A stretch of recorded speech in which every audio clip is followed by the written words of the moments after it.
இயேசுவில் அன்புள்ளம் கொண்டவர்களை, இன்றைய நற்செய்தி வாயிலாக வார்த்தை ரொம்ப முக்கியம் அப்படின்னு சொல்லிட்டு ஆண்டவர் சொல்லி தருகிறார். ஏனென்றால் இன்றைய நற்செய்தியில் மழைப்பொழிவில் ஆண்டவர் இயேசு பேறு பெற்றோர் பேறு பெற்றோர் என்று அவர் பயன்படுத்துகிற இந்த வார்த்தைகள் வாழ்வின் அர்த்தங்களை ஒவ்வொருவருக்கும் கற்றுக் கொடுக்கிறது. ஆமாங்க, வார்த்தை ரொம்ப முக்கியம். அது எந்த அளவுக்கு முக்கியம் என்பதை வார்த்தையோடு பயணம் செய்து தெரிந்து கொள்ளலாம். வாங்க.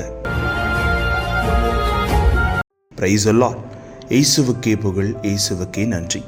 இறைவனின் அருட்கரமும் அருளாசிரும் உங்களோடும் உங்கள் குடும்பத்தோடும் நிறைவாக தங்கிட உங்களை நான் வாழ்த்துகிறேன். அன்பில் இனியவர்களே, நாம் வாழ்ந்து கொண்டிருக்கும் இவ்வுலகம் ஏகப்பட்ட போட்டிகளையும் பொறாமைகளையும் நிறைந்து பணம் சம்பாதிக்க வேண்டும், எந்த வழியிலாவது பதவி உயர்வு பெற்றுவிட வேண்டும் என்று யாருடைய கையை காலை பிடிக்கவும் பையை நிறைப்பவும் தயாராக இருக்கிறது உலகம்.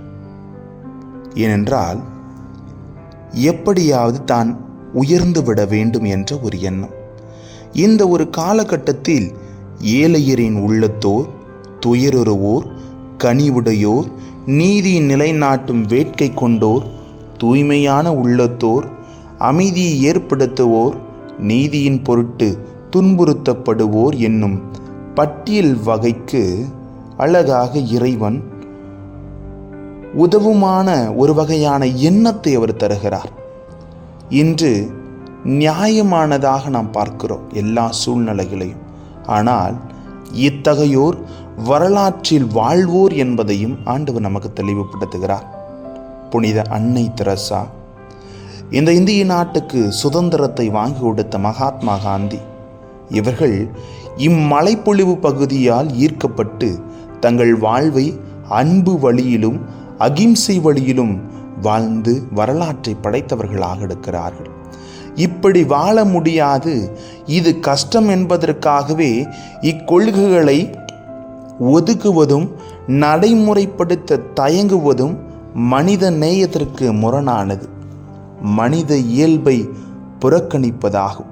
முழுமையாக இந்த வாழ்க்கை வாழ வேண்டும் என்ற முயற்சியில் இறங்கி அம்முயற்சியில் முழுமை பெறாவிட்டாலும் நாம் பேறு பெற்றோர் ஆவோம் என்பதை இறைவன் நமக்கு உணர்த்துகிறார்.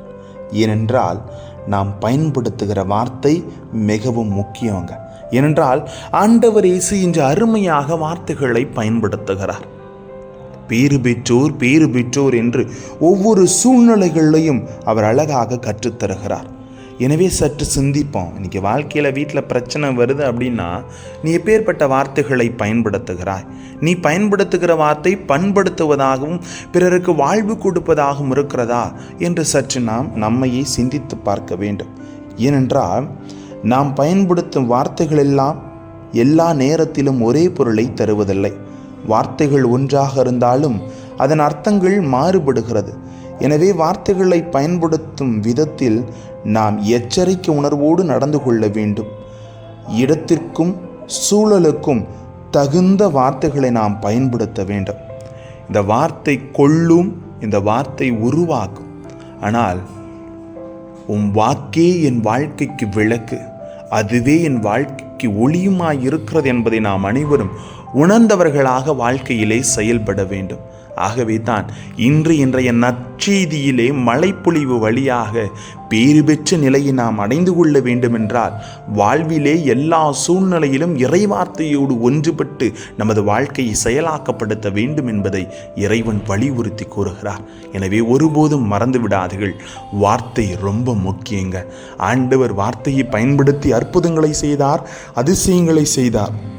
எனவே நமது வாழ்க்கையிலே நாம் பயன்படுத்துகிற வார்த்தை பிறருக்கு வாழ்வு அளிப்பதாக இருக்க நம்மை நாம் இறைவார்த்தையோடு ஒன்று சேர்த்து பயணிப்போம். இதுவரை காத்த தேவன் இனியும் காப்பார். ஜெபிப்போமா.